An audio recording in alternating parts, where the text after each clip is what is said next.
Alors, Melchior Bian, Gabonais, né le 18 juin 1974 du côté de Bitam, dans le Wellington, qui a fait ses études primaires, secondaires, universitaires, et a même été dans une école supérieure de santé, dont il est diplômé, mais il n'a jamais exercé dans ce secteur parce qu'il a toujours été passionné de cinéma depuis tout petit.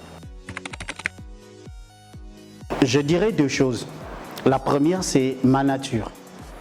Ma nature parce que je suis déjà quelqu'un de très introverti et donc qui ne s'exprime pas beaucoup, mais qui préfère observer.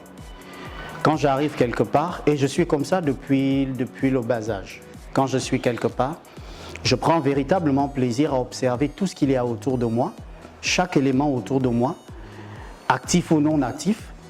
Et ça a eu en moi l'effet de vouloir reconstituer les choses, de vouloir partager ce que j'ai vu, ce que j'ai entendu, ce que j'ai remarqué, avec le plus grand nombre. Mais comment le faire, puisque je ne suis pas très volupide, très bavard. Le cinéma. Alors c'est un surnom que j'ai commencé moi-même à lire sur les réseaux sociaux. C'était beaucoup plus après la sortie du film Le Prix de la Trahison. Parce que c'est un film qui est venu battre les records de fréquentation en salle. Le Prix de la Trahison est un film, généralement mes films ont un succès. Certainement dû au fait que je relate des histoires que les gens connaissent, vivent. Donc les gens s'identifient, se reconnaissent et s'éduquent à travers mes œuvres. Mais le Prix de la Trahison a été très haut, très fort. Et il a drainé des mondes en salle comme jamais on en avait vu au Gabon. C'est à partir de là, moi-même, j'ai senti cette dimension parce qu'il y avait plein de journalistes étrangers qui venaient s'adresser à moi. Le mouvement, jusqu'à un moment, était beaucoup plus national. C'est vrai que je commençais à m'exporter, mais avec le Prix de la Trahison, ça a été vraiment l'ouverture sur l'extérieur. Et puis, j'ai commencé à entendre parler de cette appellation, le Spielberg gabonais. Ça me fait plaisir, mais pour moi, c'est pas un aboutissement. Je me dis chaque jour, je dois le mériter. Parce que lorsque le public vous gratifie d'un nom, il faut le mériter chaque jour. C'est une grosse responsabilité. Il ne faut pas qu'après, le public se dise « Ah, mais pourquoi on l'a appelé ainsi ?» Il faut le mériter. C'est une situation qui n'est pas toujours confortable à vivre, déjà pour moi-même. Et plus encore pour ceux qui sont autour de moi. Et la première personne à avoir beaucoup souffert de ça, c'est ma défunte maman. Parce que quand je commence à suivre ma passion, vous imaginez un peu, quelqu'un qui a suivi son parcours scolaire, des plus appréciables, avec des tableaux d'honneur sur le parcours, et qui est diplômé du milieu médical, parce que pour la petite histoire, ma mère était personnelle de santé. Et donc vous savez, il y a toujours ce rêve des parents de voir l'enfant venir remplacer. Et donc pour elle, vu que en plus je suis le seul garçon qu'elle a eu, c'était tout tracé. Melchi devrait me remplacer dans le monde médical. Mais moi, mes rêves, ils étaient ailleurs. Et donc, elle a très mal vécu le fait qu'arrivé au bout de ma formation, je n'ai jamais eu à exercer. Jamais. Elle a vécu très mal. Et vous savez que dans nos familles, il n'est pas toujours aisé de convaincre les parents ou l'entourage qu'à travers un travail basé sur l'art, on peut gagner sa vie. Et donc je suis rentré dans un conflit qui a duré longtemps avec ma mère, qui me boudait bien, ne me parlait plus. Et à l'époque, dépendant entièrement d'elle, je me suis vu couper les vivres. Mais vous savez, lorsque vous êtes véritablement passionné de quelque chose, rien ne vous arrête. Parce qu'à l'époque où elle m'a coupé de tout, moi je partais de l'avenue Jean-Paul II, où nous résidions à l'époque, jusqu'à l'échangeur de Lalala, où résidait le défunt André Auton, qui a été mon premier maître en la matière, pour aller suivre des cours de cinéma à pied. Ça, je peux vous le dire. Mais peu de jeunes Gabonais le savent. À pied, j'allais à pied de l'avenue Jean-Paul II à l'échangeur de l'Alala, juste à côté de la mosquée. C'est là que résidait le défunt André Othon avec sa famille. C'est une concession familiale. J'y allais, j'arrivais fatigué, mais parce que je voulais apprendre, j'étais toujours sur pied. De tout. Mon inspiration, je la tiens de tout. Ça peut être une scène que j'ai vécue entre amis, autour d'un pot, une conversation que j'ai captée dans une salle d'attente. C'est pour cela que tous les moments de la vie, en principe, nous parlent. Il faut juste être à l'écoute.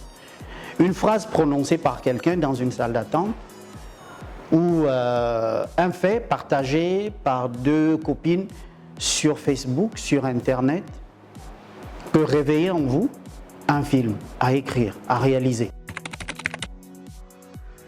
En termes de réalisation, j'ai à mon actif 2 séries télévisées. La plus connue, c'est Congossa.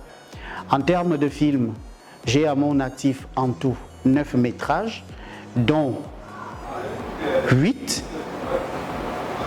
L'amour du diable, je vais essayer de les citer dans l'ordre. L'amour du diable, beaucoup plus connu sous l'appellation de Petit Papa, est devenu fou.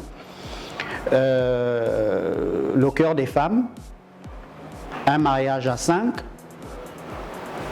La puissance de la foi, Le prix de la trahison, La colère des ancêtres, oui, Le secret des vierges, Martha, la 7e épouse, et puis il y a La pancarte. Voilà. À cette question, je réponds non et oui. Non, parce que lorsqu'on désigne la rémunération de façon à vivre avec, en termes financiers, naturellement non. Parce que de nos jours, les cinéastes ne disposent pas encore de subventions pour pouvoir travailler. D'un autre côté, moi je dis souvent oui, parce que à côté de l'argent qui est naturellement très important pour pouvoir réaliser des films, il y a ce que vous apporte aussi le cinéma. Vous savez, à travers le cinéma, j'ai visité des pays que je ne pensais pas visiter un jour. Et pourtant, je ne porte pas le nom de quelqu'un qui a été ministre dans ce pays. Mon père, il a été quelconque. Mais parce que j'ai été passionné d'une activité, j'ai réalisé des films qui ont amené des Gabonais en salle, les autorités ont vu et les autorités ont commencé à me parler, à me donner des opportunités. Personne, sinon ils sont rares, à savoir par exemple qu'à cause de mon cinéma là, pour lequel on n'a pas encore de subvention, j'ai tout de même eu un voyage de perfectionnement à Londres, en Angleterre, offert par le président de la République, son Excellence Ali Bongo Ondimba. Mais ça, beaucoup de gens ne le savent pas. Et ça, c'est plus que tout l'argent qu'on peut me donner après. Est-ce que vous comprenez? Parce qu'on me forme, on me complète dans la chose. On m'arme pour que je fasse encore plus fort pour le bonheur de ces Gabonais qui viennent en salle. Mes ambitions et mes projets pour l'avenir sont à la dimension de ce que je veux continuer à faire pour le Gabon, pour l'Afrique. Parce que pour moi, on ne peut pas parler d'Afrique sans parler de Gabon. On ne peut pas parler de Gabon sans parler d'Afrique. Le Gabon dispose de potentialités. Certes, il y a des choses à faire, mais beaucoup a été fait aussi. Et cette base doit nous servir, même dans le cinéma, à faire mieux. Il y a eu une génération de cinéastes avant nous. Ils ont fait ce qu'ils ont pu faire de mieux à leur époque. Mais nous, aujourd'hui, avec des armes beaucoup plus puissantes, armes entre guillemets, avec des possibilités beaucoup plus larges, nous devons faire plus qu'eux. Nous avons ce devoir. Ah oui, nous avons ce devoir.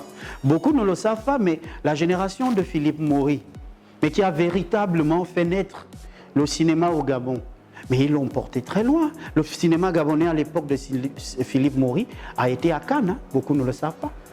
Ah si! Mais nous aujourd'hui, que faisons-nous? Nous avons la responsabilité d'aller plus loin. Le mot de fin, c'est déjà vous remercier de m'avoir fait l'honneur d'être sur cette plateforme et d'être l'invité de l'Intégrale. Mon mot de fin, c'est à l'endroit des jeunes Gabonais. Je sais que beaucoup rêvent de devenir cinéastes.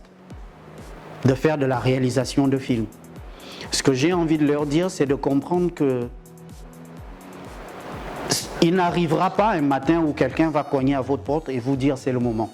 Tenez ce sac d'argent. Non. Les potentialités, les forces, les ouvertures, c'est à vous-même de les créer. Le contexte est dur, oui, c'est même bien, parce que c'est quand c'est dur qu'on voit les plus forts.